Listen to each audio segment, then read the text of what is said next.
Eccoci qui, e questa allora è la famosa via Calti Pendice, oggetto di questo ennesimo tentativo di distruzione dell'ambiente naturale, e vedremo più avanti, ecco, le conseguenze di questa opera scellerata che sta distruggendo uno dei posti più belli dal punto di vista paesaggistico ed ambientale dei colli.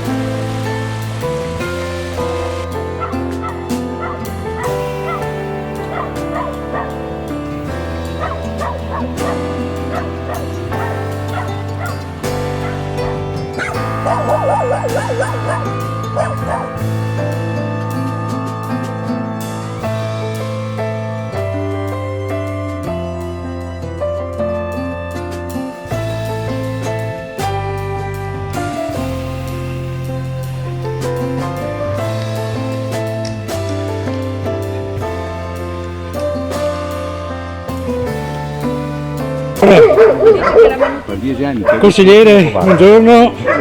Buongiorno. Questo progetto devastante per la natura dei colli e soprattutto per Teolo qua, partirebbe da qui oppure comunque questo è un tratto sempre di Questo ci porta sulla strada interessata dall'intervento. Questo ci porta. Arriveremo nel giro di 10 minuti, sì, però un po' più in alto. Sì, un po' più in alto. Comunque già qua vediamo il paesaggio unico. È uno dei paesaggi più belli e più sensibili dei chiaramente quando che verrà realizzata l'asfaltatura abbiamo il sospetto che tutto cambi, giusto? Abbiamo questo forte sospetto che uno strato di asfalto cambi sia il paesaggio sia anche quello che è il senso del parco, un parco con delle strade asfaltate. Esatto. Questo non vuol dire non pensare ai cittadini residenti, sì, perché hanno diritto anche loro di spostarsi, ma una volta che garantiamo, che la comunità garantisce che alcuni dei tratti, i tratti che sono da rendere transitabili sono a posto, poi insomma si può lasciare tutto come si deve, anche perché il parco è un in più che ci porta anche lavoro, perché la gente viene, gode, ma sì, lascia anche la sua presenza e le sue economie. Ma è vero che qui ci abitano 27 nuclei familiari? Una ventina di nuclei familiari. Una ventina. Quindi il 27 che è stato dichiarato dall'amministrazione del sindaco è un po' un numero... Io so una ventina di ecco, perché famiglie comprende Polassi. magari anche l'abitato di Castelnuovo, forse intendeva... Sinceramente non lo so, però insomma so che sono una ventina. Una ventina di ci sono, vabbè, dai, un numero più modesto, anche perché la strada è molto lunga. Certo. Ecco, ok, andiamo a vedere, allora proseguiamo questo cammino alla scoperta di quello che purtroppo sta per essere compromesso.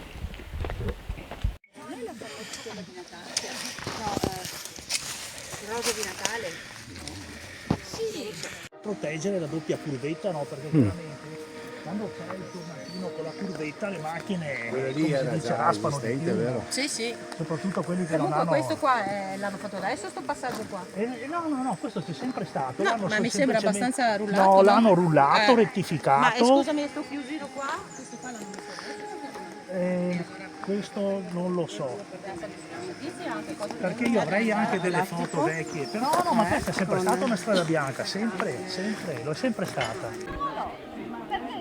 Tutta questa omertà non è... Sì, questa...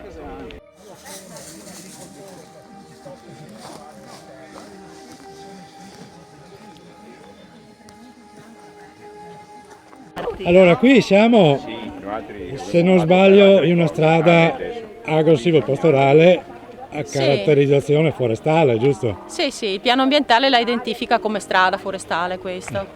e tra l'altro per la viabilità lo stesso piano ambientale è molto diciamo severo, nel senso che ammette impermeabilizzazioni di strade non impermeabilizzate. Questa viene presentata come strada dalla relazione del progetto come strada già sostanzialmente cementata, ma vediamo che invece è parzialmente vero, perché solo alcuni tratti sono tali, in alcuni tratti invece è proprio una strada bianca. Certo, adesso andremo a vedere. Sì, adesso la percorriamo tutta. Comunque quello che abbiamo appena fatto ci introduce già in questo ambiente stupendo.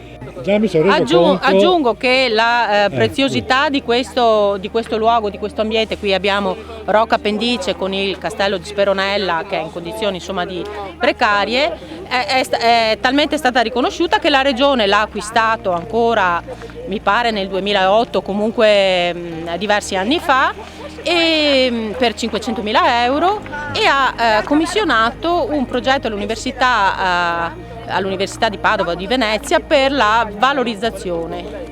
E quindi ha commissionato questo studio che si chiama Strategie e strumenti per la valorizzazione del Monte Pendice, che prevede 18 punti di azione, e certamente saremo curiosi di capire se tra questi punti di valorizzazione era incluso anche l'asfaltatura della strada. Certo, sì.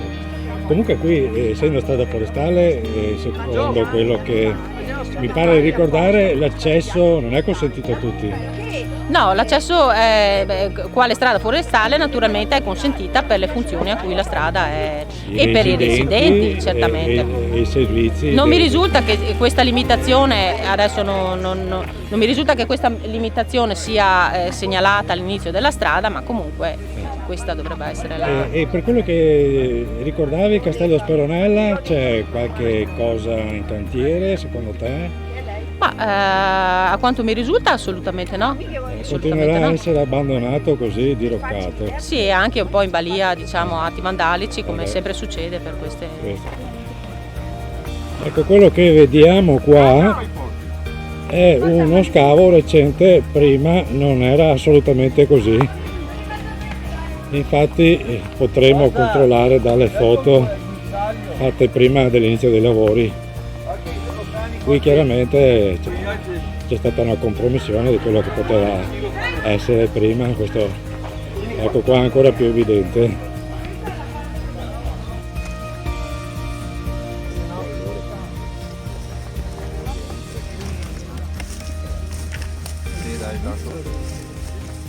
No, guarda, non sabe più. Stai buono, avanti. Avanti. Bravi,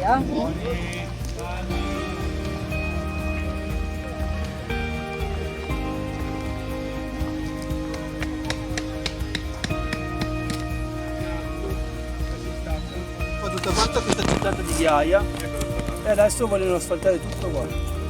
Quindi questo è il tratto interessato? Sì, da qui in avanti, 600 metri piano. E che non vedremo più com'è attualmente.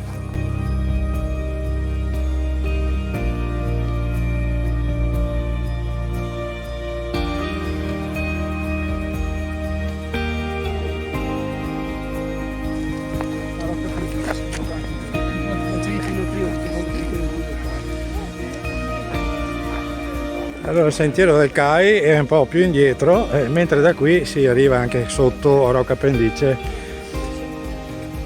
mentre qui sulla destra abbiamo un bel villone, ecco, con tanto di vietato l'accesso.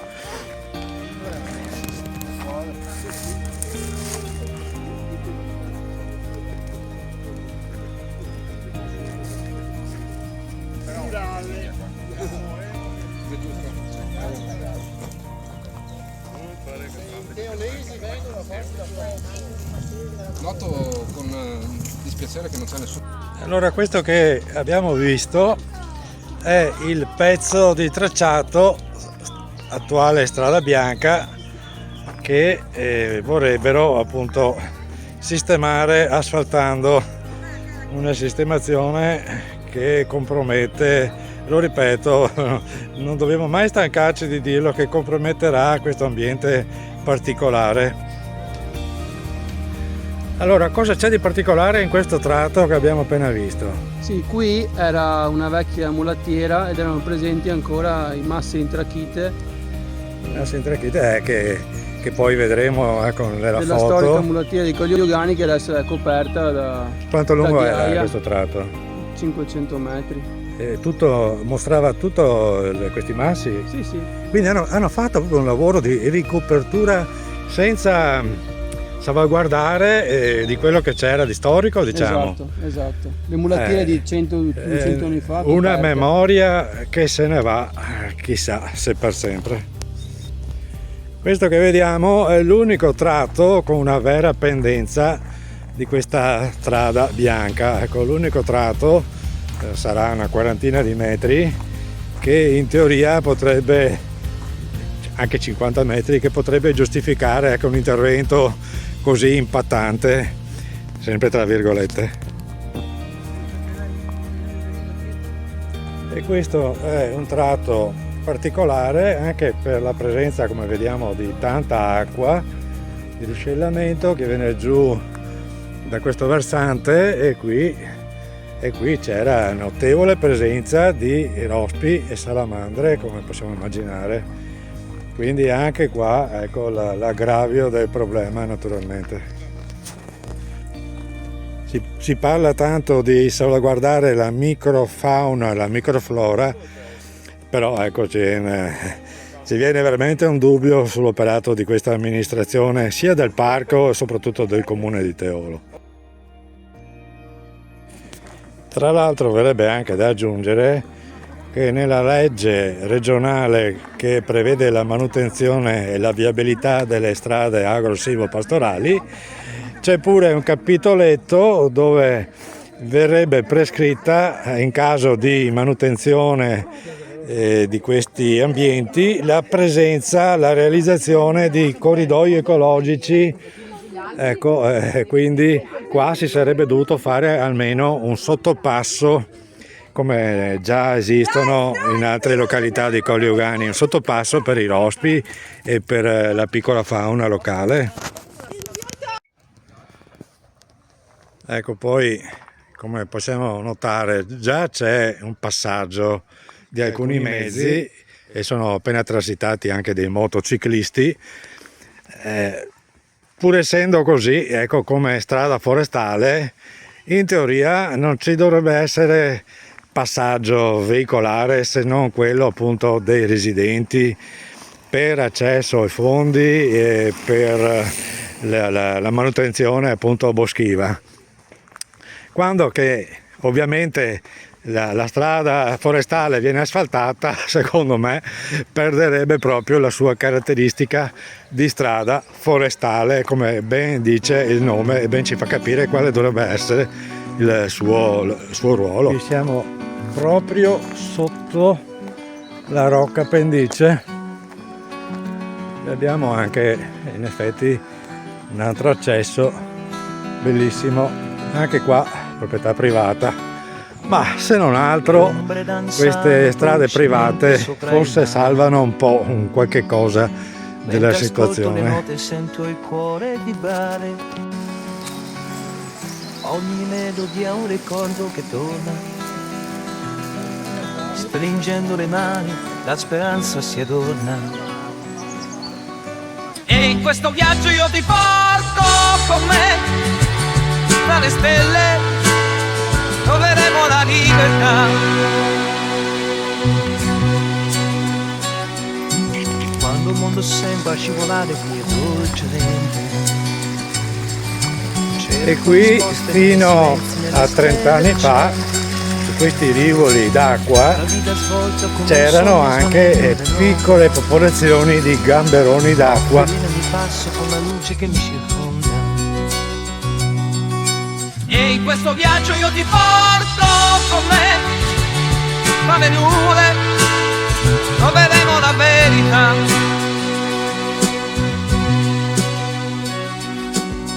E nei respiri di un vento che Si è estinta completamente. Io che prima asfaltiamo le strade delle città, dove ci sono tante buche, e dopo veniamo qui per i colli dove ci divertiamo. Ma senza l'asfalto però. Senza asfalto, quello che c'è, basta quello che c'è. E rispettando i sentieri anche. Arrivederci. Basta. Grazie. Siamo guarda così e vogliamo questo fondo qua, no? Beh certo, è tutta un'altra cosa. Grazie. Ecco qui Rocca Pendice con le sue cime che attraggono molti scalatori e mi viene da ricordare che qui c'è anche quella direttiva per l'ente parco di protezione particolare per salvaguardare le nidificazioni del falco pellegrino. Ecco, allora magari un giorno, ecco, anche a causa dei lavori che stiamo denunciando oggi, magari un giorno anche il falco, come altra fauna, deciderà di non venire più qui, tanto l'essere umano è diventato invasivo. Manutenzione della strada giustificata anche dalla presenza di reti elettrosaldate, però ecco, vedete, non è che siano così pericolose come dichiara il sindaco. Sì, certo, una copertura leggera si può fare, ci può stare, senza compromettere l'accesso alla bellezza del posto. Danzano dolcemente sopra il mare. Mentre ascolto le note sento il cuore vibrare. Lo strumento del disastro. Ogni melodia un ricordo che torna. Stringendo le mani la speranza si adorna. Domani mattina preparatevi perché ogni roba che vedo che non gira, e idem al comune. Ma se io devo fare una strada dove passano 10 macchine al giorno, non ha nessun senso che... Grazie alla presenza di questo gelso monumentale, l'asfaltatura si fermerà poco prima per salvaguardare le radici della pianta. Ovviamente il merito è del proprietario del posto che si è battuto per difendere questa bellissima pianta. Personale, bene, sapete cosa faccio? Chiamo un tecnico, spendo i miei soldi, faccio le schede, PEC, gliela mando a tutti. 2017, 18, 19, 20, 21, 22, 23, 24, 25, gli unici che si sono mossi veramente, la PEC ce l'hanno avuta Parco Colli, la provincia, la regione, il comune, i beni culturali, perché io metto in coppia tutti della PEC. Il comune in questo caso è stato l'unico che ha fatto il vincolo, perché gli ho rotto le balle una volta, due volte, tre volte, però il Parco Colli mi aveva dato addirittura l'autorizzazione, io ho l'autorizzazione ambientale di costruire una casa col piano casa in mezzo al campo, vedete, con le fondamenta che finiscono sotto le radici del Parco Colli e dell'albero. E perché io l'avevo disegnata in un'altra maniera, allontanandomi, però siccome lì c'è un calto ho dovuto seguire un po' l'andamento, quindi non era la casa con delle linee rettilinee, erano due corpi messi un po' così con un porticato che li univa. Sapete cosa mi ha risposto il Parco Colli, l'ingegnere Mengotti, che adesso è stata trasferita? Mi ha detto che non le piaceva la planimetria della mia e quindi dovevo cambiare, perché le case nel Parco Colli devono seguire degli allineamenti, quindi o sono rettangolari o sono quadrate o sono a T o sono a L, ma non possono essere messe così con un porticato con le congiunte. La V è una lettera dell'alfabeto che al Parco Colli non piace. Cioè, capite ai livelli di idiozia? La vedete la stalla? Io ho un permesso di ristrutturazione con roba la stalla, non ho ancora di altro. Allora, sempre la Mengotti mi dice: quella stalla ha 90 anni, la vuoi ristrutturare? Sì, me la intonachi tutta. Manco per il cazzo che te la intonaco. È fatta così, la voglio ristrutturare così. Pietra e legno, legno e pietra. La voglio così. No, va bene, allora ho detto, dottoressa, facciamo così, io non cambio progetto, lei me lo boccia, andiamo al TAR, le faccio un culo così, le faccio un culo così, dopo vediamo, perché una cosa che voi dovete capire è che dovete imparare a difendervi. Se un funzionario vi crea un danno, un funzionario non l'ente, perché non applica le leggi, voi potete andare in sede civile e fargli un culo così della serie, ti domando 5.000 euro di danni, e poi voglio vedere quanti, non me l'ha dato il permesso. Io ho chiesto più volte al comune di mandare fuori un tecnico quando piove, perché se te me mandi fuori al tecnico quando è tutto bello sotto, non te vedi che giro che fa l'acqua, ma se te me mandi fuori un tecnico quando che piove, te vedi che l'acqua gira in un certo modo, e in quel punto là te metti un bel taglio delle acque in modo che le intercetti, la scoli nella maniera giusta, le strade non si rovinano.